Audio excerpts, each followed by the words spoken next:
Hector, are you ready for soccer time? Let's do it, baby. Go!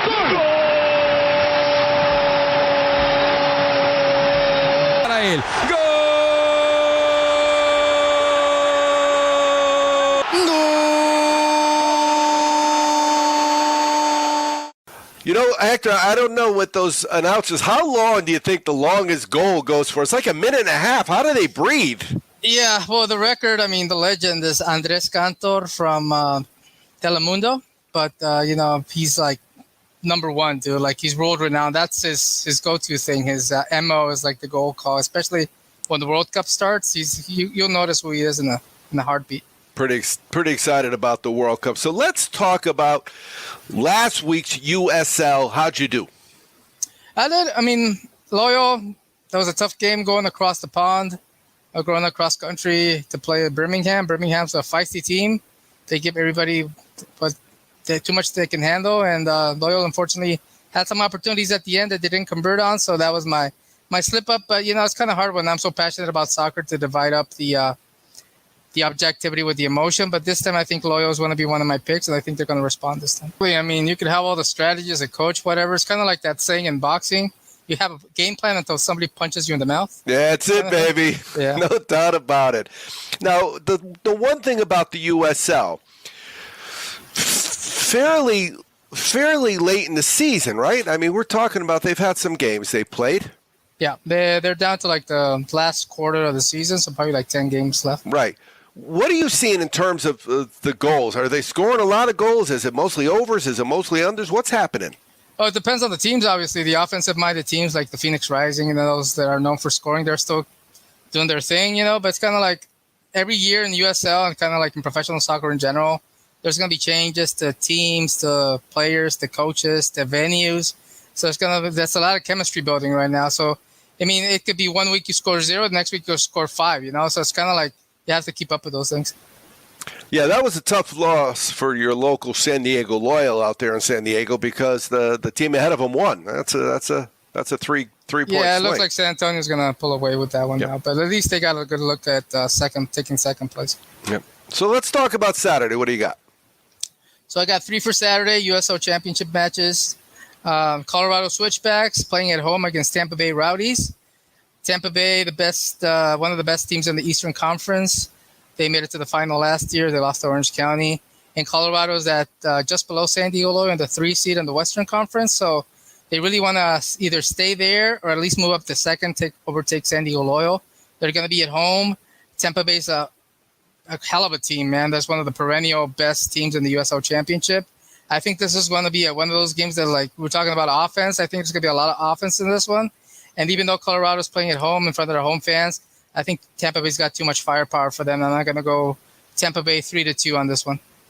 Yeah, and you've heard me. If I've said it once, I've said it 1,000 times. If you are not betting soccer, you're missing out. You need to be betting soccer. But if you're betting soccer, don't be confused because on every sport in hockey, baseball, American football, basketball, the visitors on top, the home team's on the bottom. But not in soccer, so it confuses you quite often when you see this team's reversed from the way we do it here. All right, so let's do this. Let's take a break, and when we come back, we'll get your other 2 plays. You're listening to Soccer Time with Hector on Wake and Bake. You can get championship footballs at championshipfootballs.com. They offer a 100% money-back guarantee on every single souvenir football that they sell. It's the coolest present that they'll open that day, guaranteed. There's nothing worse than trying to find the right gift for somebody that already has everything.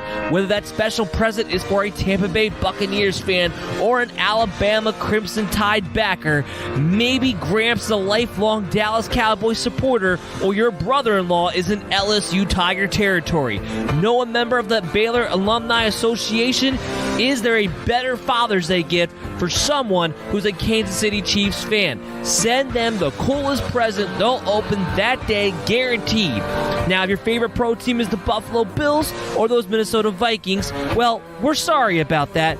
Also, if you're a New Mexico State Aggie or a Tulane Green Wave alum, not much they can do. After all, the name isn't nice effort, you had a pretty good season footballs.com. The name is championshipfootballs.com. The coolest present they'll open that day, guaranteed.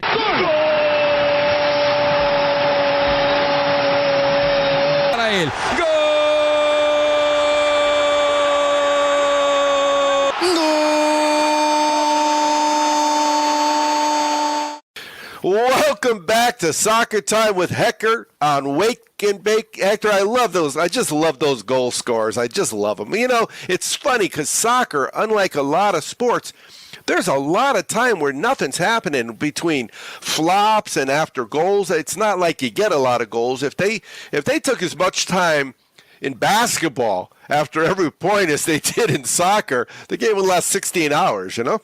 Yeah, they follow a lot of the old school Blade D-box mentality, you know? No doubt. Yeah, so exploit the refs, especially if they know it's a weak ref, kind of like at the casino. If you know you got a weak dealer, exploit the weak dealer, you know? Yeah, we just watched Casino the other night. So classic. I love that movie. They say, they find weak dealers like sharks find fish, you know? Yep.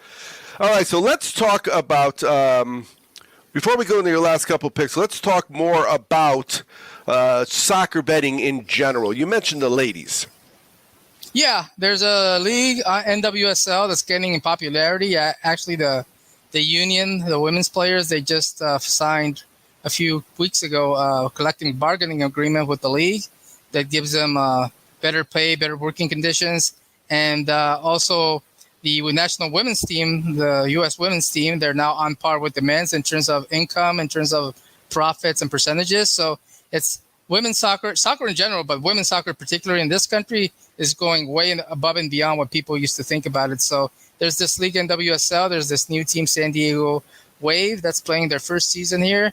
And they're making a lot of waves, not to pardon the pun, but yeah, they're in the playoff hunt. They got a game this Saturday, and it'd be something if people are interested in looking at that league per se for investment or betting or any other purposes. I'm all for it. Yeah, I was on my website the other day, and they offered Little League. They had some Little League odds. So if you're allowing people to bet the Little League, I imagine that you can women's soccer. Now, one of the things that we love about Wake and Bake is the fact that we get to record your show with you at 4:20, and there's something about 4:20 in my family because both of my kids use cannabis. It's whenever 4:20 comes around, we make jokes about it. My son has stopped the football game if the clock is at 4:20 and it's stopped. He'll pause it. It'll call everybody over, and he'll say, "Hey, how much time's left in the game?" And it'll make you say 4:20. You know. Exactly. But yeah, the women's deal was incredible because the success that the USA women's team had is 10 times the success that the men's have had on the global stage. And yet they were making a fraction of the money. Yeah, I'm glad they deserved everything they got and then some. And yeah, the Women's World Cup is in 2023. So the guys is at the end of 2022, then the women's in 2023. So it's going to be soccer galore for everybody that's into soccer. Yeah, I'm looking forward to it. All right, so you got you gave out Tampa Bay in the first segment for the USL Championship. Let's get a couple more winners out of you. We brought them up a second ago. San Antonio FC, first place of the Western Conference. They're 7 points ahead of San Diego Loyal now. And they're looking to wrap up the division. I mean, there's still games left, but the way they're playing, man, I think they took that loss to San Diego Loyal a couple weeks ago, blowout at the Torero Stadium personal. And I think they're going to use that as a motivating factor to close the season out strong. They were the favorite to make it to the final this year out of the Western Conference, and now they're playing like it again. And they're going to be going up against the RGV Toros. San Antonio's going to be playing at home in front of their home fans. And RGV is a feisty team. When they play up to the competition, and they always give them a run. You know, they gave Loyal a run. They've given other teams a run that are up in the standings. But I think San Antonio is just like in a different league, man. I think that was, I wouldn't say a fluke. I think San Diego Loyal played well enough to deserve a 3-0 win when they beat San Antonio. But it's one of those things that you don't see Duke losing a lot of times at home. And when they do, you don't want to be betting against them after that. So it's kind of like, I think San Antonio FC is going to pull this one away pretty comfortably, 2-0. Yeah, Rio Grande is sitting at the very bottom of the standings. But we talked about that in previous shows where the quality teams win the game. The really bad teams take draws or losses. Yeah, exactly. Yeah. And they give you it's not like they get blown out 6-0, 7-0. They give you a hard time, dude. It's just that mistake here, mistake there, miscommunication in the back, and they lose by 1 goal. But sometimes on paper, that doesn't do some of these teams justice. But I just think San Antonio's got too much firepower. Yeah, so we've got, in the next month or so, when we're talking about USL, we're going to have to pay attention to who's clinched and who's out of it, because that impacts who's on the field. That impacts who wins and who loses when you have nothing to play for. Exactly. Like all these teams that I'm talking about have playoff aspirations or contentions in terms of making it in or the seeding. And that leads me to my third pick, actually. My San Diego Loyal that let me down last week. I mean, it's not like because they had few chances. They had a lot of chances. Just the goalkeeper for the other team was the Birmingham was playing lights out. So it's one of those teams you run into like hockey. You run into a hot goaltender. Ask the Kings when they won their 2 championships and nobody could score on them kind of thing. So I think San Diego Loyal is going to actually wipe themselves off from that 1-0 loss that they thought they could have finished a little bit better in that game. And they're going to play El Paso Locomotive in Texas. El Paso is a feisty team. They've actually played each other earlier this season with San Diego Loyal coming out with a 3-2 win at home. And I think it's going to be another tough game. I think both teams are, even though Loyal's sitting in the 2nd seed, El Paso's right in there fighting for the playoff positioning as well. And I think it's going to be, though it's in El Paso, I think Landon Donovan, the head coach for San Diego Loyal, is going to have them ready this time and use the loss to Birmingham as a motivating factor, not to make those same mistakes and actually finishing on the last touch. And I think it's going to be a close one, but I think San Diego Loyal pulls it out on the road in El Paso 2-1. You know, that's the one thing. It's got to be so frustrating if you're a coach to have your team beat the team ahead of them and then the next week have a letdown.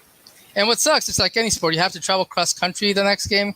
I wouldn't say it's a letdown game, but it's one of those things where you're such an emotional high at home beating the best team in the conference, and then you got to travel abroad. It's one of those things, those little things that people don't. It's kind of like NFL football, playing those East San Diego team or West Coast teams playing in the East Coast in the morning.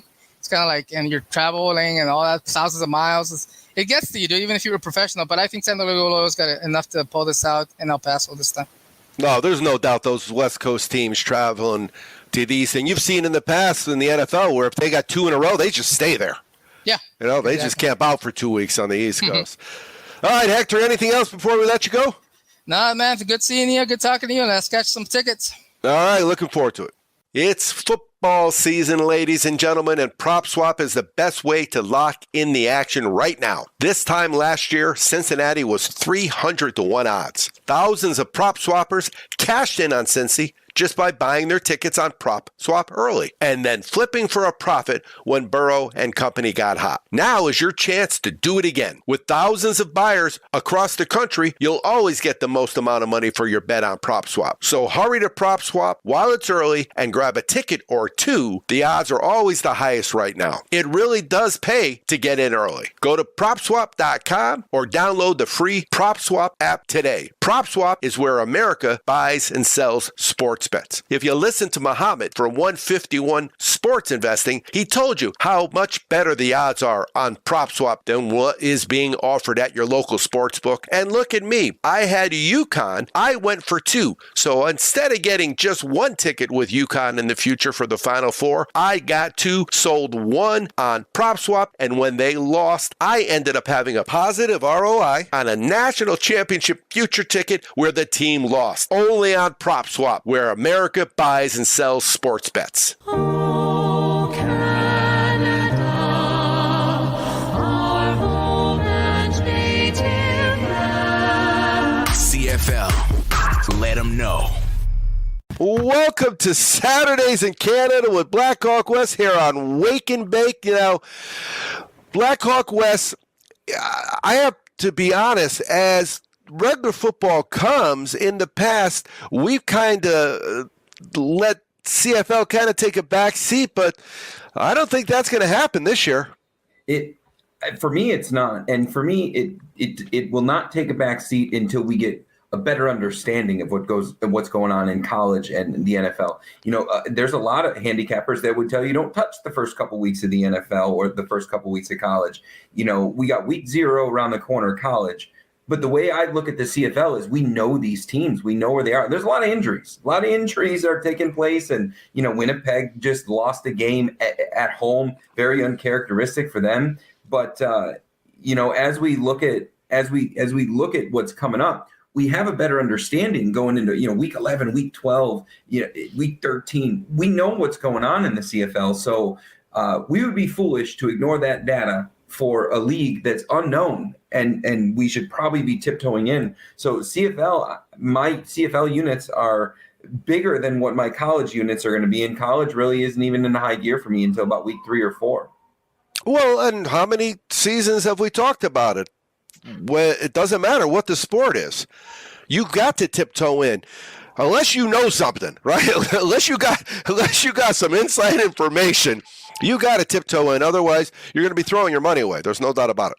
And with this CFL season, no one saw BC coming. No one. I mean, they came out opening night. We could have called it a fluke. Then week 2, week 3, that Nathan Rourke, that quarterback, has had more big games than any quarterback in the CFL, and the amount of points they're putting up. Nobody would have called their wide receiving core the best in the CFL, and so it's important you let things get going, and the CFL is a good example of it. Week 1 through 4. Now we know what's going on. We know who BC is. We were Winnipeg losing a game. Who knows what's going to be the next couple weeks? That's kind of interesting. Calgary, a lot of injuries, but we know what these teams look like. And your data, that Easy Sports data, is smart now. Well, I was at a wedding last Saturday when I swept the board, and I mentioned to you I couldn't watch the game. I could barely catch the highlights because, as you know, even though at my table there was another guy with his phone on watching a football game, but he didn't have a wife with him. I had a wife with me, but I ended up hitting the 4-teamer, and 4-teamers are 4-teamers. That means I swept the board. That means I hit all those straight bets too. It was a really, really good day, and you don't have the confidence right now with preseason or, like you said, the NCAA, but we do have that confidence with the CFL. So let's look at that first game on Saturday. It is a 1 o'clock my time, so that's 4 o'clock Eastern time, right? It's Hamilton at Montreal. Yeah, and so this one, Hamilton is an interesting team to me because every year they find their way into the playoffs, and 2 years in a row they found their way into the Grey Cup. That whole East Division, Hamilton is sitting at second place, being 3-6. They looked really good last week. And what was impressive about the way they came away with a win is they did it with QB3 or QB4, wherever the gentleman ranks on the roster. And they did it with this spread out run game. And their defense showed up at certain times. They had a really big fourth quarter, hung some points in the fourth quarter. So this is the Hamilton that, they pieced together the next 3-4 weeks worth of wins. Hamilton is now back in first place, winning the division. So this is kind of who they are at this time of the year. So when I look at this game, the big question mark is Dane Evans. He's still listed as questionable, but what Hamilton showed us last week against Montreal, against Toronto, and the way that they ran the ball, and they spread the ball out running it. Well, Toronto is a much better defense than what they're about to face this week.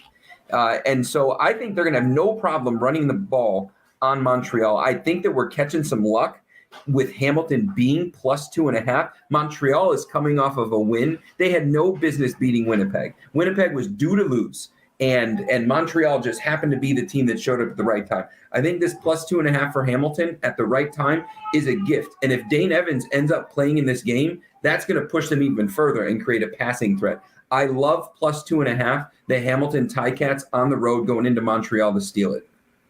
Yeah, the one thing I think that's the coolest part that you really very seldom see in the NFL is that back-to-back. Now, with the NFL, sometimes you'll see the last game of the season, these two teams play, and then the next week they both made the playoffs and they play again.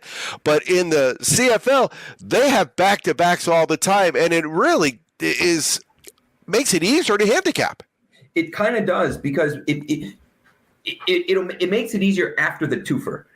Like Calgary and Winnipeg played each other 2 weeks in a row. Winnipeg beat them both times. All right, cool. Winnipeg, it's probably safe to call them better than Calgary, right? You beat them 2 weeks in a row, a home-and-home scenario. So it is unique that they have the 2 in a row. And, this season, the home field advantage is not as important as it was in the past. BC and Winnipeg, they're just kind of winning all their games. So they're home and on the road, but they're just kind of winning them all.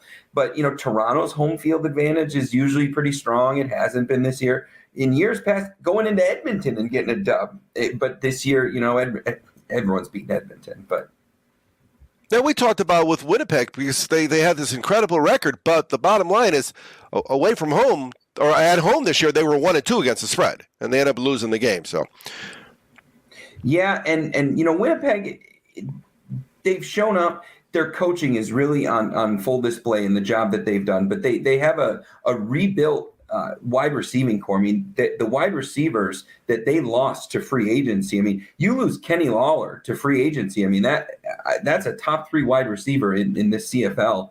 And, they've lost wide receiver 1 and wide receiver 2 going into this season. And, that's kind of been a rebuild. And so, Winnipeg hanging on the way they have is really been impressive. And the defense, I mean, that's the same. It sounds crazy, but I would love to see Winnipeg play against an NFL team. I just think that defense, the way that they're coached, is really fun to watch. well, that would be a trip because if they did like one game on an NFL field and one game on a CFL field, with that 12th guy, it would be wow. Well, and you get the 3 downs versus the 4 downs, and that would be interesting too. Yeah. NFL coaches' heads were going to explode, I think. So when we come back from break, we're going to catch a second game. We're going to talk a little bit more about where we are in the CFL season because it's Saturdays in Canada with Blackhawk West here on Wake and Bake.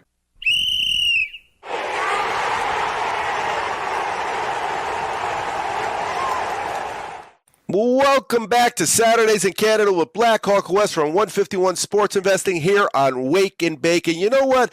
The CFL has, so they're about not halfway yet in terms of the games, but some of the teams are halfway in terms of how many they played because they're going to go 21 weeks.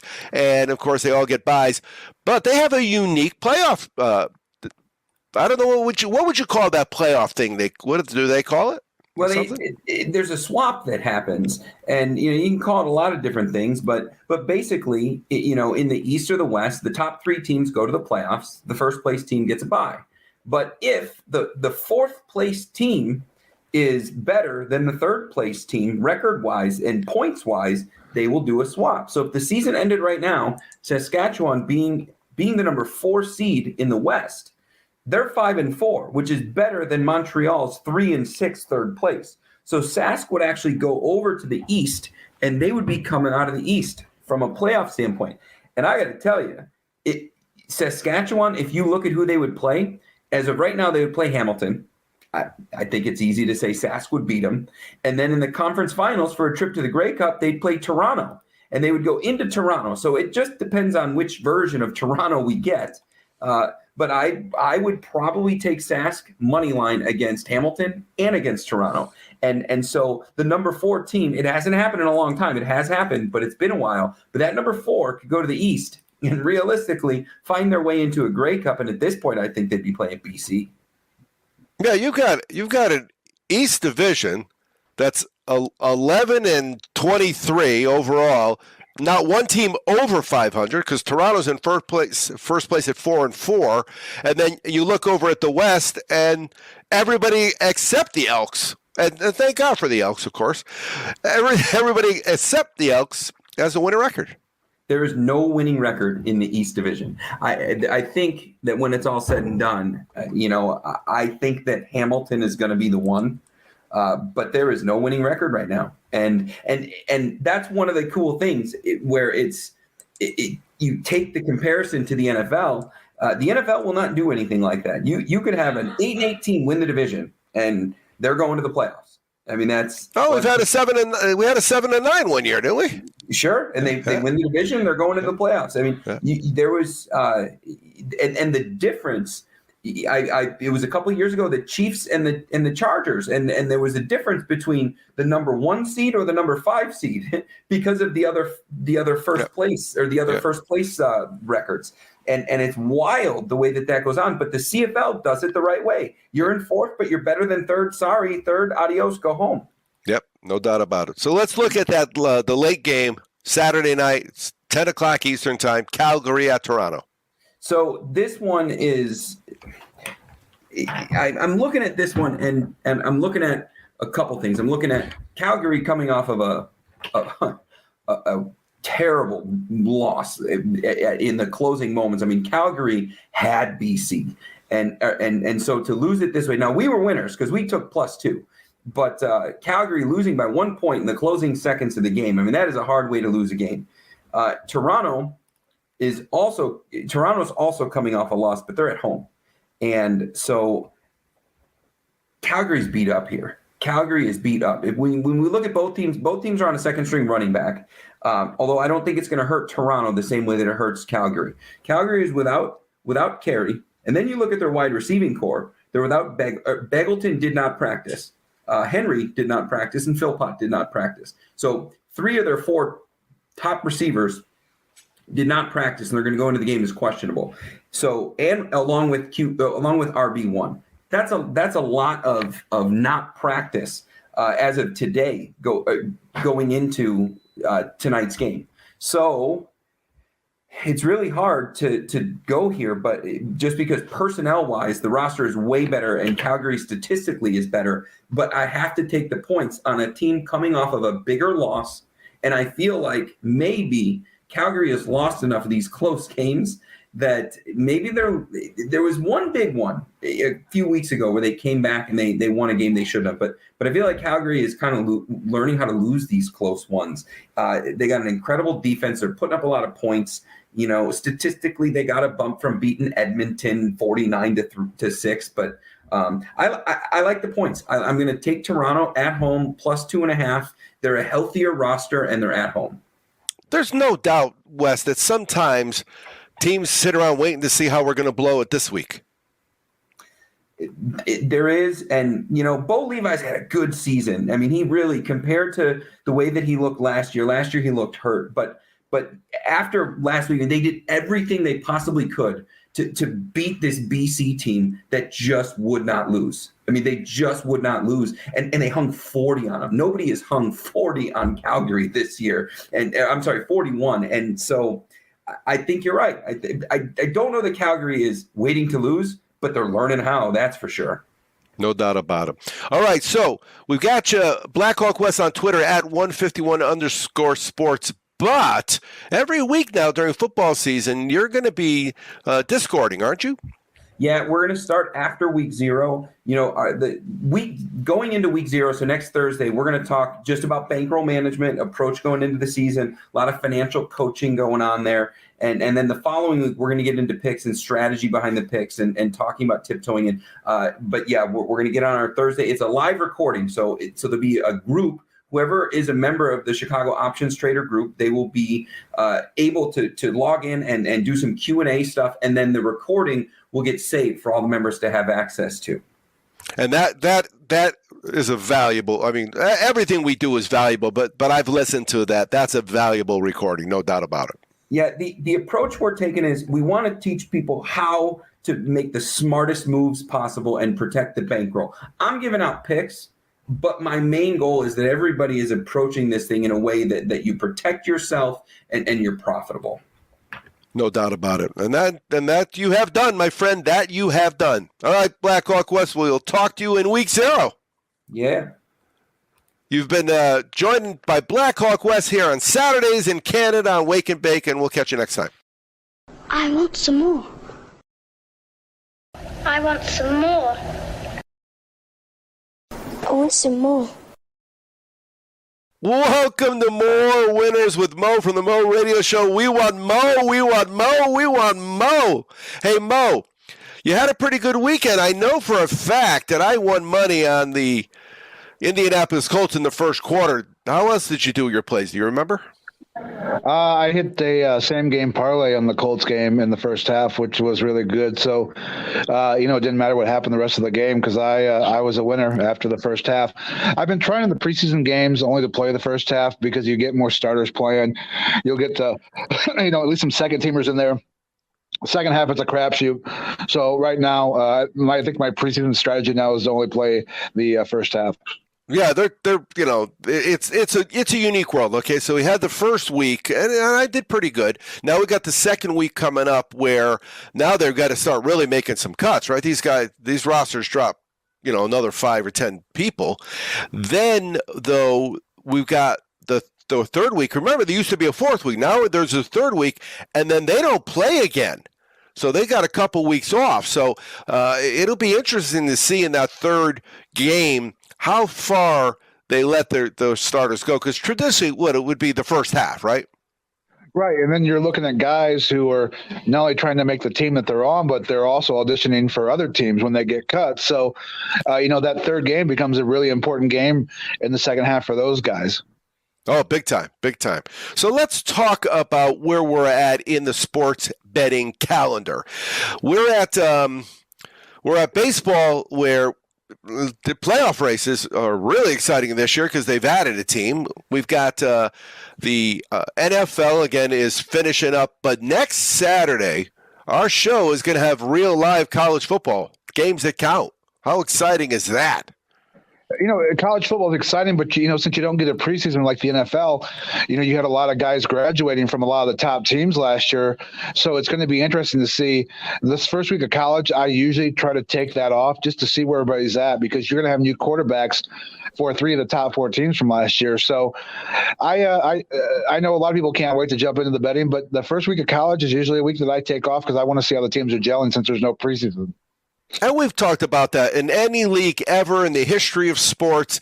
That first week or so, you need to tiptoe, because don't get me wrong, you want to throw fractions of units down, a handful of bucks here just to have some action. That's fine, because you know what? It really is a little better when you're watching a game. But that's where having that live action really comes in, because you could star in the fall game, right? In the spring game. All those are great, but that's playing against your own team. When they come out, and Hector mentioned it today in soccer, when you get punched in the mouth, that's when the fighting starts. So it'll be interesting to see how the live action on week 1, August 27th, a week from Saturday. So definitely something to take into account. Where are we with giving people some winners for this week? Well, one of my biggest things, and I learned it last year a lot in baseball, was this is the time of year when you're going to get teams that are out of it, playing a lot of young guys. So you're going to see some out of whack scores. I think we saw a score the other day where the Cardinals whacked the Rockies 12-0. So you want to watch for teams that are competing for a playoff spot, playing these teams that are already out of it, playing young guys, and maybe watch and try not to get caught up with those big lines, because there's going to be some astronomical lines out there, and trying to get caught up in those. Not so good. It's a terrible thing to be chasing your tail. And the same thing with the first week of college football. There's nothing worse than getting down big and chasing your money the rest of the season, because as we know, that very rarely works out.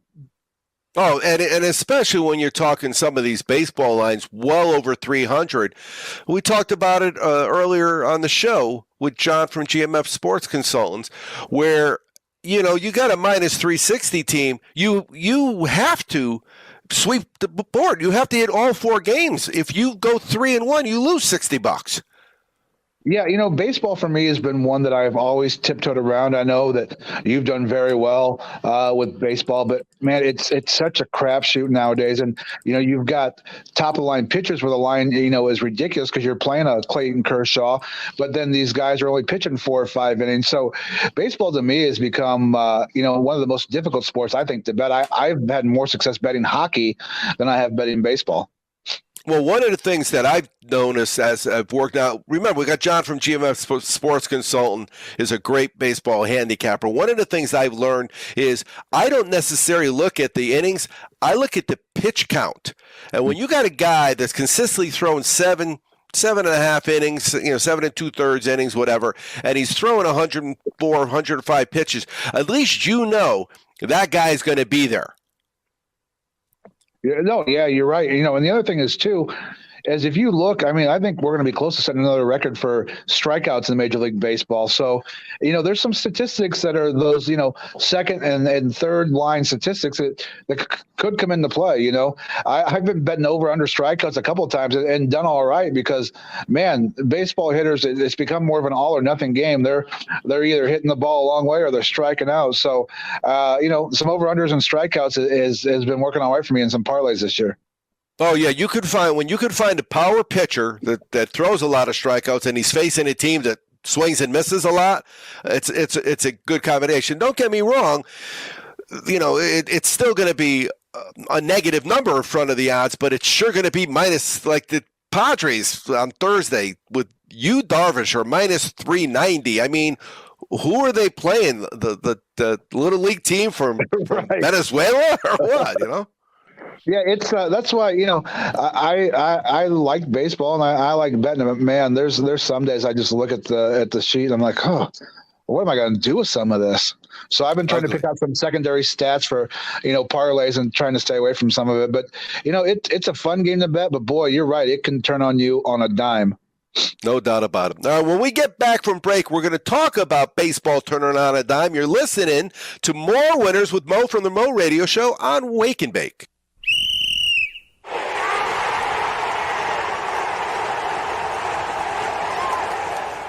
Welcome back to More Winners with Mo from the Mo Radio Show. Mo, we were talking about it can turn on a dime.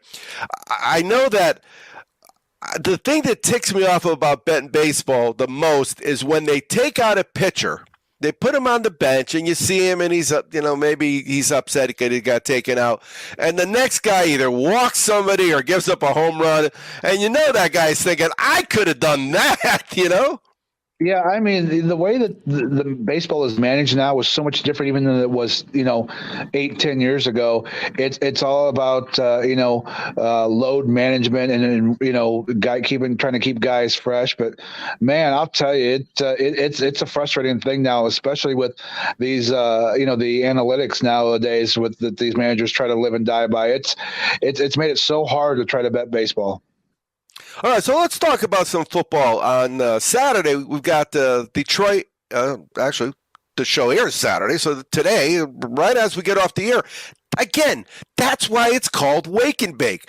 You get it when it's San Diego time. These games are early. You kind of got to hit the pipe or the bong or the bowl or whatever you're hitting. You kind of, because otherwise it's a grind. Especially, we're going to be going from now until Super Bowl. But Detroit.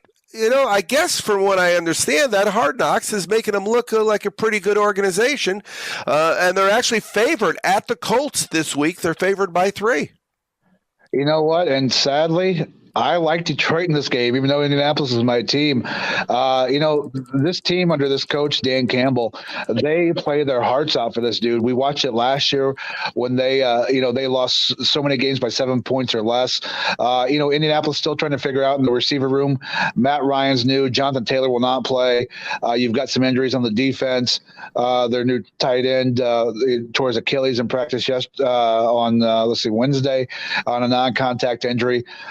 The Colts, this is going to be a home game for them, but I like the way this Detroit defense flies around. They've got some young guys on there that just don't know any better. Like they go out there and you got guys who are 6th and 7th round picks trying to make this team. And the way that Dan Campbell fires you up, man, I'm ready to go out there and hit somebody for him.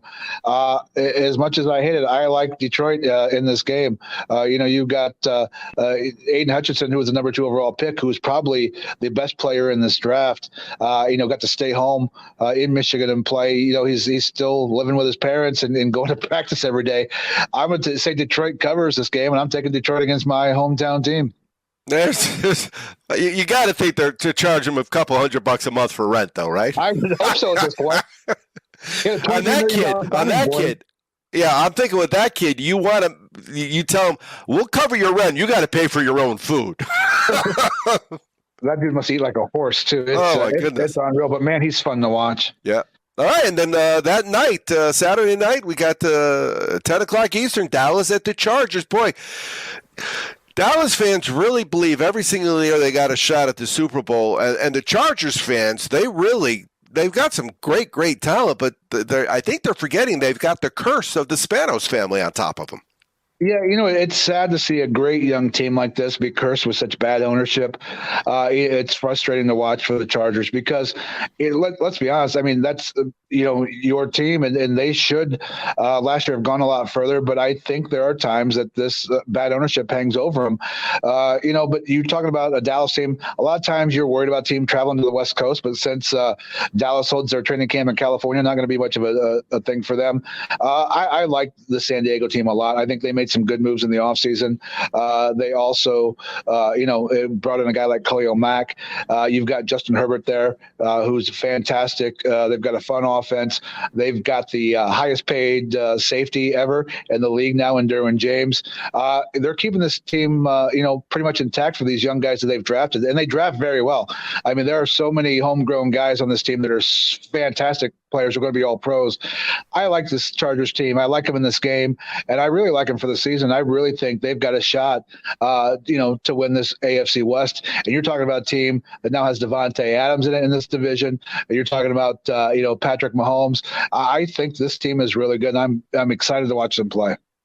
Yeah, they're definitely they're full of young superstars. There's no doubt about it. But you look how their season ended with the Oakland game, where all they needed was a tie, and they would have gone to the playoffs, and they gave the game away to Oakland, and Oakland went to the playoffs. It's those kind of things, I think, that are their Achilles heel. It's not the players.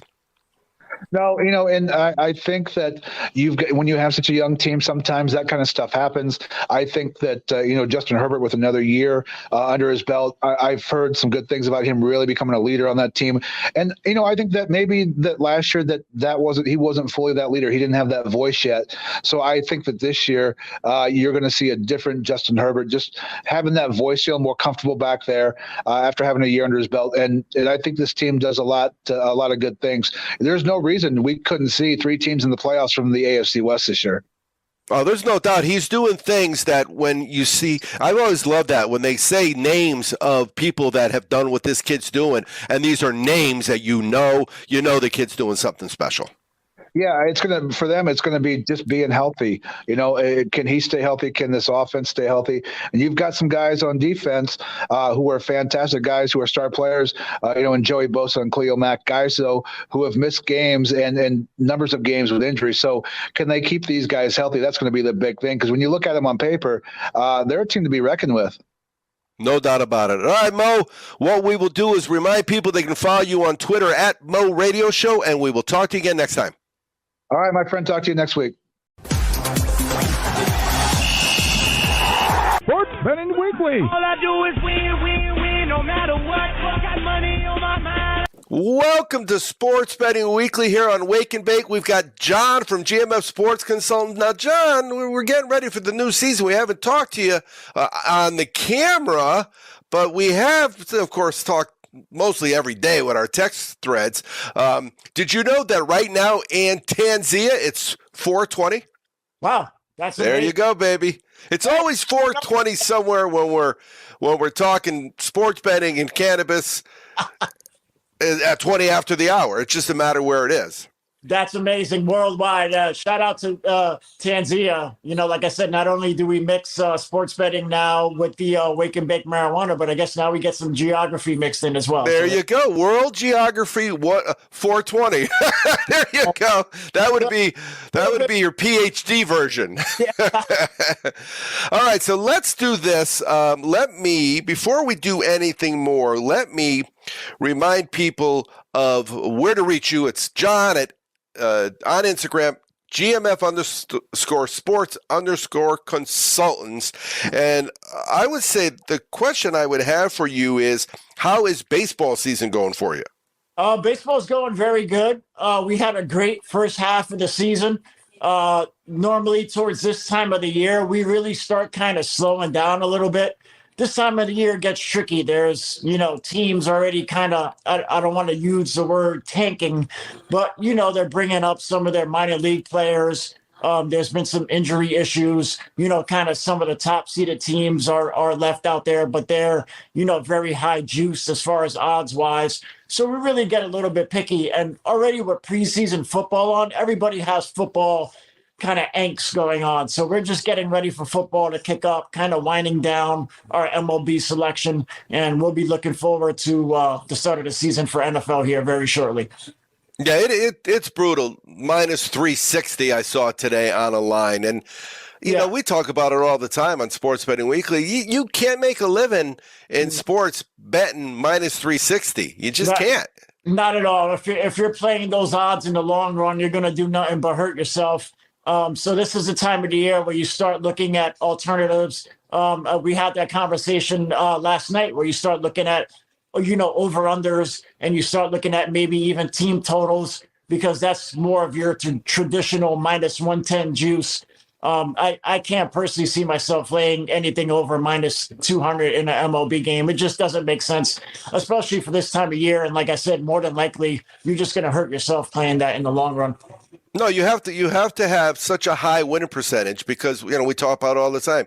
You won 3, so you won 100 on each of those 3. So you lost. Now you lost 360. So you're 3-1, and you've lost $60. That's not good. Yeah, no, that doesn't equal out very good. Yep. And then you are now in pure proxy mode, I would imagine, for all the contests in Vegas, right? That is correct. We're actually getting into the prime proxy season. Similar to how the NFL season, a lot of people wait. I think we're only up to maybe around 1,000, 1,100 people in the Circa contest, but I would expect that to be close to 5,000 or 6,000 entries, and that's all going to happen within the next 3 weeks. Well, right, because we've got, 2 more weeks, this week and next week preseason, and then they don't just go right into the season. They're off another week. Yeah, they're off another week, correct, yeah. And you can actually sign up right until the 9th, which I believe is that first Thursday night game. Right. You can sign up right into there, but the 85% of all these contests here, especially for Circa, is going to be done within these next couple of weeks right here. So we're really starting to ramp that up for the proxy. Right, and they could if they're looking to join any of those contests, they could hit you up on Instagram at GMF_sports_consultants, and you could help them be in a proxy. Exactly. Yep. That's what I do. We can get your bets in. You're allowed to enter these contests regardless of where you live in the United States. Unfortunately, it's still law that you have to be physically in the state of Nevada to put these bets in. This is where my proxy service comes into play. It's totally legal, totally allowed. Everything's documented when you sign up that I'm your proxy, and it's all legit with Circa. So once again, this is anybody who is outside of the state of Nevada. You're allowed to enter, and you're allowed to get in the contest. You could win up to, I think the top prize is $1 million this year, and they give out a whole bunch of other prizes too. So not too bad. To start the contest, do you have to go the first time? I'm sorry. Just to sign up, do you have to visit? Yeah. You have to visit. I'm allowed X amount of entries that I can do personally on my own for people who want to enter the contest. For instance, I did one for Blackhawk West. Shout out to Blackhawk West. Congratulations on the new family member there and everything. So I did one for him. I normally tend to only do that for personal friends and family. And I would recommend that people who are not familiar with their proxy do that as well, because you never know exactly who you're sending money to and whether or not you're actually registered into the contest. But I can register up to 8 people without them physically being here. But I always recommend, especially people that I don't know, I say, look, you have to come to Vegas at least for a day. So that way we can do all the paperwork and get you all legit. And then after that, you're good to go. That makes sense. Also, you also have an excuse to come to Vegas for a day or two. So, that's a good reason. Well, what was the thermometer reading in Vegas today? Right now, it was 100 today. Still 100. Yeah. But inside the Circa was pretty cool, I imagine. Yeah, inside the Circa, it's nice. They even got an indoor swimming pool from. Yeah, I saw from the rains. Mother Nature. And a 5th body was found in Lake Mead. So all those casino and mob movies, they weren't making it up. It makes you wonder. We've been getting a lot of rain the last couple of days, so I don't want to be one of those conspiracy theorists, but it makes you wonder. No doubt. All right, so let's do this. Let's take a break, and when we come back, we're going to talk to you about something that we could cash this weekend. You're listening to Sports Betting Weekly on Wake and Bake.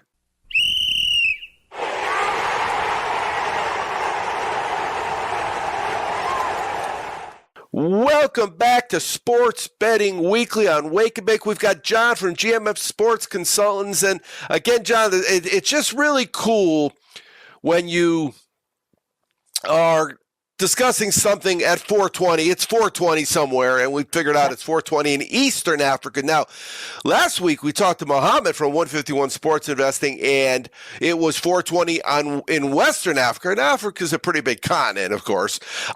So it really is. It becomes a little bit of a geography lesson. Physical geography here on Sports Betting Weekly. But let's look at this weekend. It's Wake and Bake. So we get up in the morning. Now, where you and I are different than some of the guests we have is it's early when football starts. And remember, not this Saturday, but the Saturday after this. So next week's show, we'll have live college football. It counts. This is the real deal. Yep. And so I'm pretty excited about that. But what are you looking at this weekend, and where can you find a nugget or two for the guys to make some money cashing tickets?